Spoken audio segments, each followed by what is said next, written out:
What's up, my future slim back family? I'm back here with another video. But before I get started, I have to give a fair use disclaimer under Section 107 of the Copyright Act 1976. Allowance is made for fair use. A video I did not plan to do. Me and my son was talking about TV dads and movie dads. And so I was like, okay, let me do a video on the best movie and TV dads. Top 5. And I want to send a shout out to my son, who's a father. Happy Father's Day to you, son. All I want is for you to be the best father ever. I believe in you. You got this. And also my Uncle Bud. He's my uncle, but I always give him a Father's Day shout out because they don't have an Uncle's Day. So he's a man, he has kids. He's a great uncle as well. He's such a great uncle that my friends and my sister Mimi and Yolanda, they friends, all of our friends call my uncle Uncle Bud. Like they just say Uncle Bud, they don't even say Bud, they say Uncle Bud. So that's how great of an uncle he is. So shout out to my Uncle Bud. Happy Father's Day to you, Uncle Bud. Happy Father's Day to all the great fathers. This video is basically honoring all the great dads out there. But anyway, I want to talk about TV dads or movie dads. The best TV or movie dads. So number 5 is John Witherspoon in Friday. Now, the reason I chose John Witherspoon, because I'm only going to do 5 dads. I might do honorable mentions, but these are the top 5 best dads in a movie or a TV show. Somebody else might feel like, oh, this dad was better or whatever. Then you do a video on who you think was the best dad. But this is my opinion and my opinion only. So number 5, and I wasn't gonna add him because he just seems stingy and just talk mess and kind of a little shady in a way. I don't know. That's what I get from the character. But I'm gonna say John Witherspoon in Friday. He's number 5. And the reason he made this list is because of the scene when Craig had a gun. You're scared to take an ass whipping. This is what makes you a man. When I was growing up, this was all the protection we needed.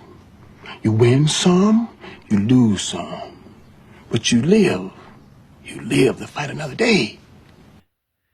And I love the advice he gave him. It is, if other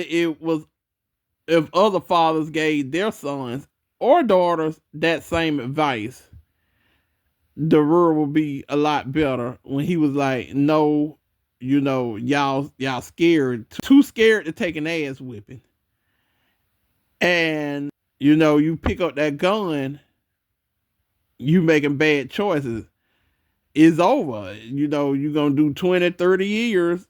He didn't say exactly these words, but this what I'm saying. 20, 30 years, and you look back and be like, this wasn't even worth it. So he was like, fight it out.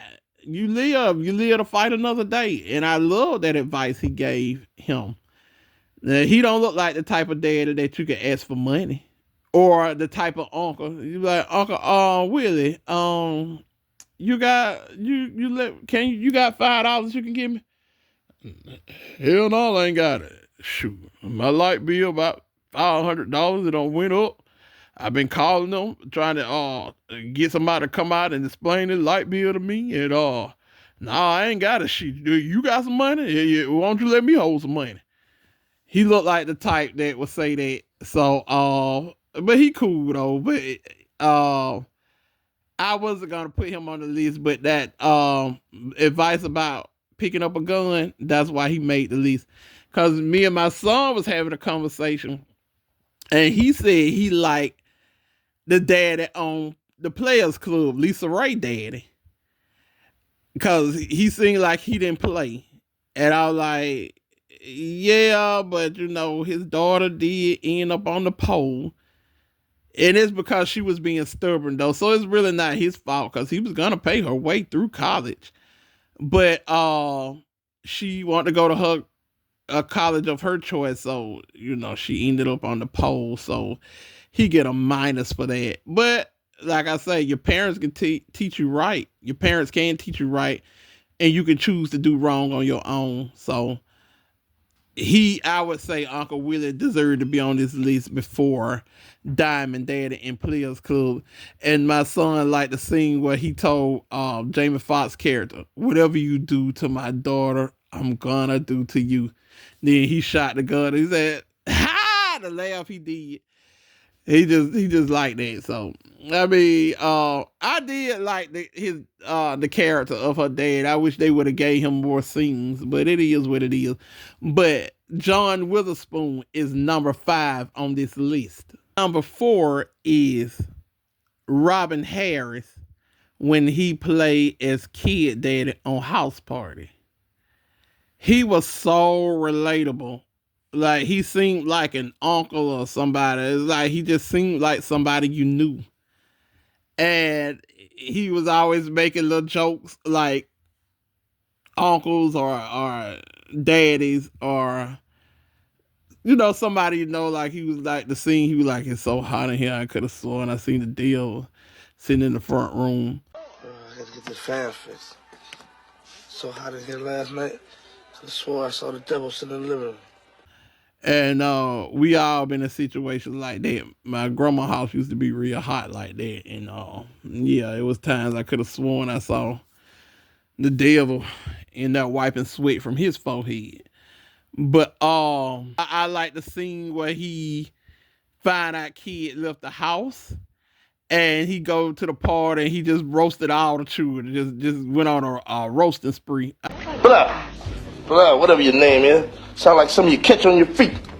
You see my boy? Nah, I haven't seen him, sir. Oh, how you doing? I should have known you was in here. I saw the drippings from the driveway. You know something with that jerry curl you got on your head? You better not ever do a crime. Police never had no problem finding you. Follow the drip, follow the drip. I loved it. And that end scene where Kid thought he was gonna sneak back in the house and get in the bed. And his dad was like, "I wouldn't do that just yet," and pop that belt like, "Your ass is mine." And I love what he said, "I'm wearing the apron and I'm wearing the pants and I'm wearing your ass out." I wouldn't do that just yet. Cause your ass is mine. I can explain. I can explain. I Really. top fade off of I'm running the show around here. I'm wearing the pants and the apron, and I'm wearing your ass out. Oh, I love it. I love it. I just hate that he didn't make it to House Party 2. Cause he made that movie. Yeah, that's the reason why that movie was good. House Party 1. To be honest, I don't remember House Party 2, but I remember 1, and that was the first time we ever saw Martin. Kiss my. You wanna take my equipment and leave me? No, I ain't going for it. No. What else can I do? Come here. Kick that big curb and let me ride with my equipment. I'm the DJ, man. And me and my cousin Terry, all we was really young, really little when we watched that. But I remember, and he vouched, he brought it up one day. I said when I saw Martin on the show, I said I can see him being a big star. I think he gonna be a big star one day. It's just something about him.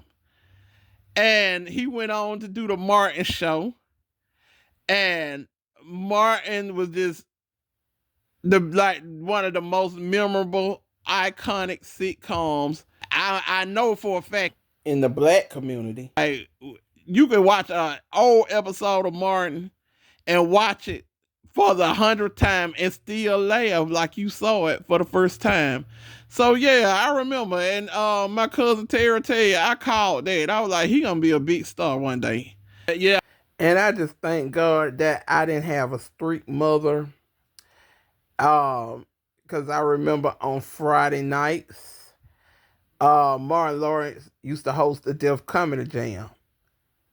Russell Simmons Def Comedy Jam. That thing was lit. I met Michael Jackson.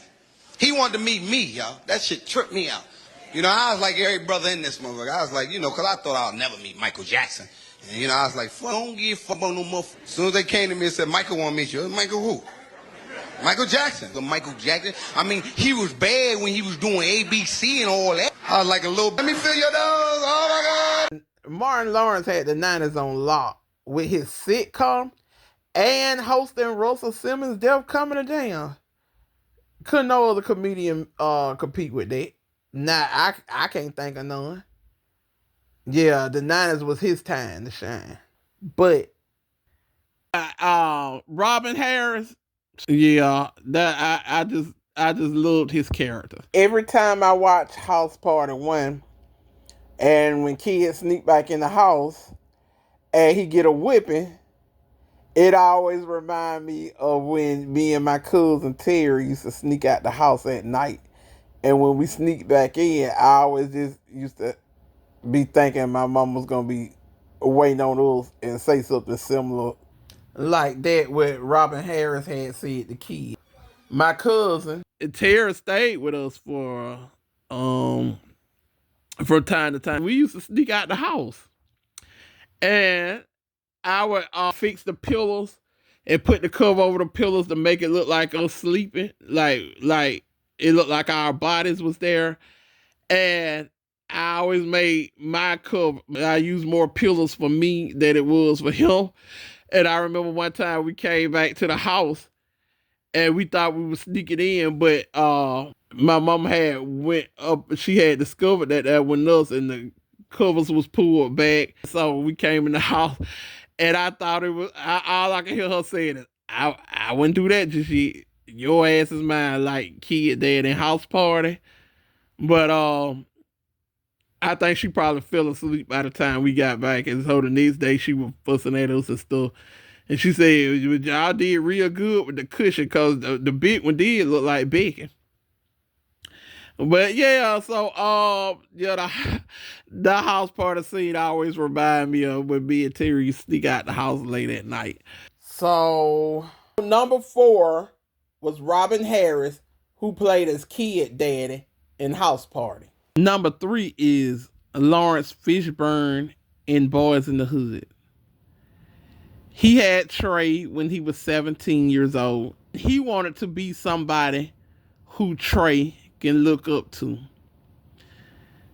He should have been further along on this list, but I had to take some points away from him because although he was a good father, he was so involved in Trey's life, and Trey turned out to be a good man. I have to take points away because Trey friends didn't have a father, and I felt like he should have more so like kind of been a mentor to them somewhat.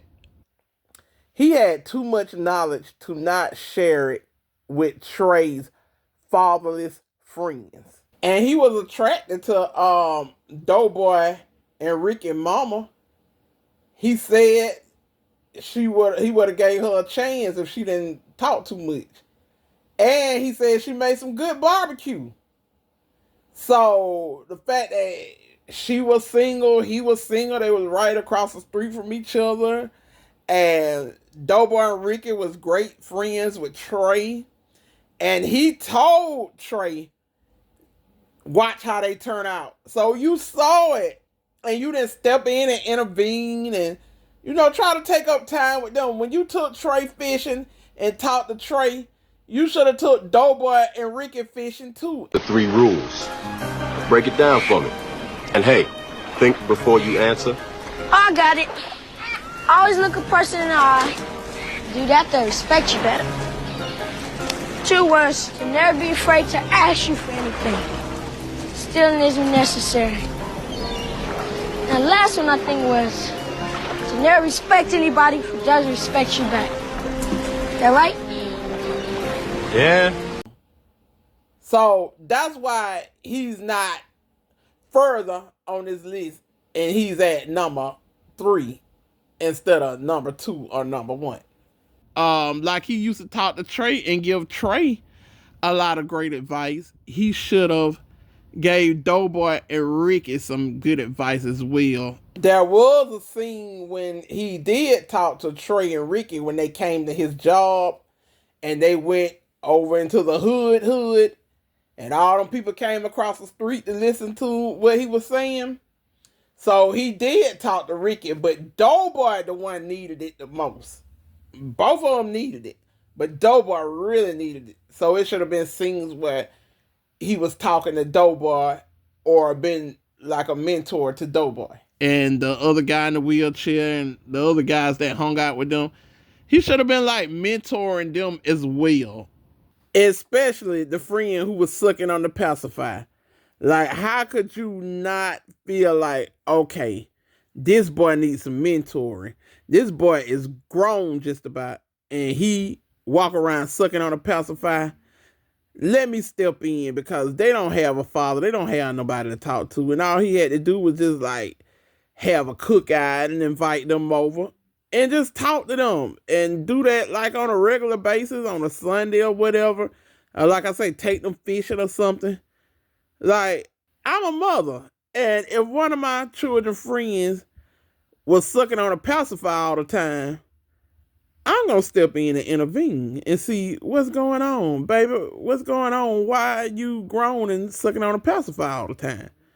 So, yeah, as I think about it, he should have been probably number 5 on the list. He was good to Trey, but he didn't care about Trey friends. And, I mean, I would want the best for my children friends, too, because I want my children to be surrounded by children who have good upbringing.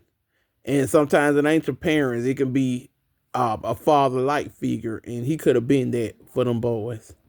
I'm sure it would have made a difference in some of their lives.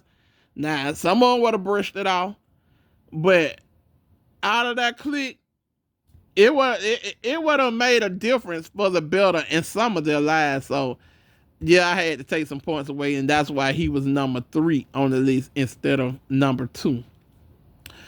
And he just gave Trey the best advice. I used to watch it and take in a lot of the stuff he said. He was so smart. And I don't want to use the word woke, because they don't use the word woke in the same way that I would use it in my definition, because the word woke has been hijacked. It's like they don't use it the same way like I would use it.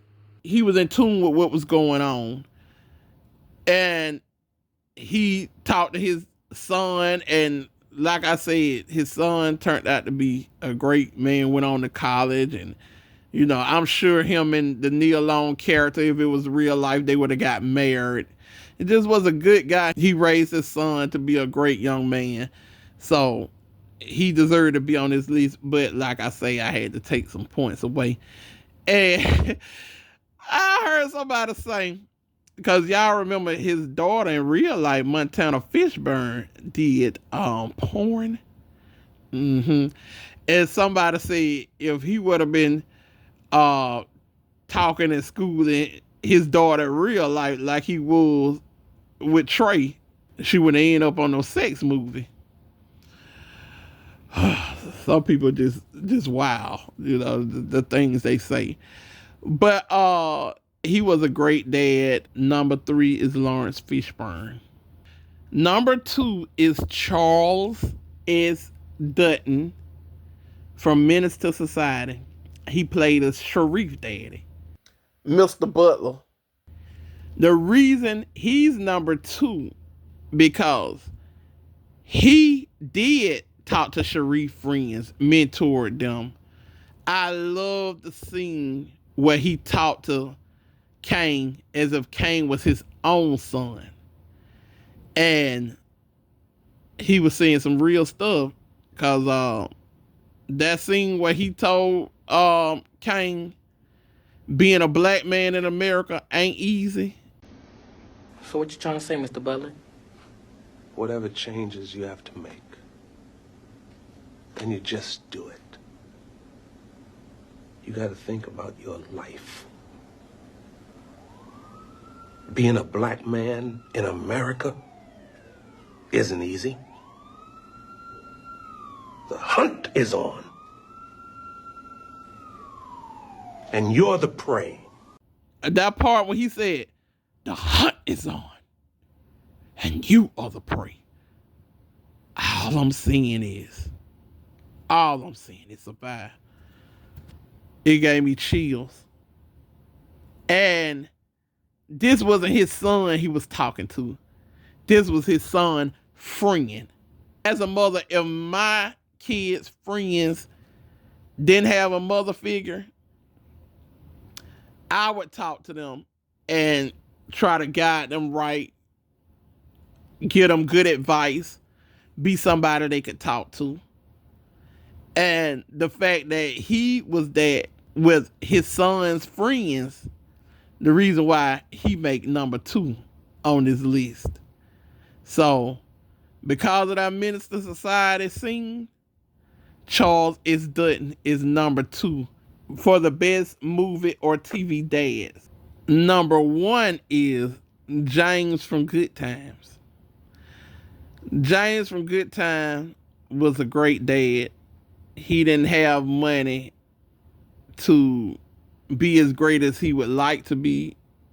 Well, he didn't have money, but he still was a great father. He was there. He was in the home. And he just was a protector. And he didn't make much money. He was also a provider and a protector. I felt like he could have been even greater or better if he didn't have the wife that he had. Every time he figured out a way to make money or get some money, now, James, now. So, I would blame it on Florida Evans. She was the reason they stayed in the ghetto as long as they did. The time James found some money and he tried to keep $2,000 of it. No, James, no, you have to return it. And it was another time, well, they was trying to encourage her to do this commercial. And she was like, they want me to tell lies. I can't lie. Like, they was going to give you $5,000. And back then, $5,000 was a lot of money. $5,000 can help some people out today. But that was a lot of money back then. And I just don't want to lie. Like, you don't shut up and lie and do this commercial. What's wrong with you? Like, they're not asking you to go out and do nothing crazy. All you had to say was you used the product. Now, if it's a dangerous product, that's different. But I think it was something that, you know, like a toothpaste or a mouthwash or something like that. That ain't hurt nobody. Like, if you don't lie and get to make that money and feed your family and put it towards getting out the ghetto, what's wrong with you, woman? Jane should have turned into running from the Players Club on her ass and said, what you need to do is get out here and make this money and grow the F up. That's what James should have told her when she didn't want to do that commercial. But he was respectful and a respectful father and a respectful husband. And he did listen to his wife. But he should have stood on business at times when she was holding them back from getting some money. But yeah, he could have been great. And James realized that Florida was keeping them back and keeping him back. So what James did was fake his death, and he found some money. Some way, somehow, he moved up north, and he started this business called McDowell's. And he had a whole nother family. He had 2 daughters. The wife had passed away. And so he, you know, he was living a better life, had a nice house, and he just did not want his daughters to be with anybody broke. He did not want his daughters to struggle because he remembered how he struggled back in his good time days. So he was a great dad on Coming to America as well. Y'all probably saying, if he was such a great father, well, if he started McDowell's and moved to New York, Queens, New York, why would he leave his children behind with Florida? But little do y'all know, JJ and James, what the name was on the show? James, they set it up where he was sending the money through JJ to take care of his family. So he didn't abandon Thelma, Michael, and JJ. He was sending money, and when he brought Florida that color TV, JJ was bringing all kind of gifts and brought that big color TV. And she was like, "Where's JJ getting all this cash?" James was sending that money to JJ to still help with the family. But see, he just couldn't do it being with Florida, because she was blocking his blessings and how he was getting money and a better life and stuff. So he just couldn't take Florida no more. So yeah, he didn't abandon his family. He moved on, but he was still supported. So yeah, when she told JJ, get the hell out my house, and he made that up that he was running numbers or doing something illegal. It was something like that. Because Florida Evans would have been mad about that, but she would have been way too upset if she would have found out that James Evans faked his death. So JJ was like, "I'm just gonna tell I run numbers." So, that's why, she freaked out, but just imagine if she found out her husband was still alive. And he moved on and started a new life because she kept him in the ghetto too long. I don't know about y'all, but it makes sense to me that James Evans faked his death to get away from Florida Evans, because how was he ever going to prosper? How was he ever going to come up? She just wanted them to be broke, struggling in the ghetto. So he just had to fake his death and leave her. And adulting is understanding where he was coming from. Because when I used to watch it as a little girl, I was like, oh, he cared about his money.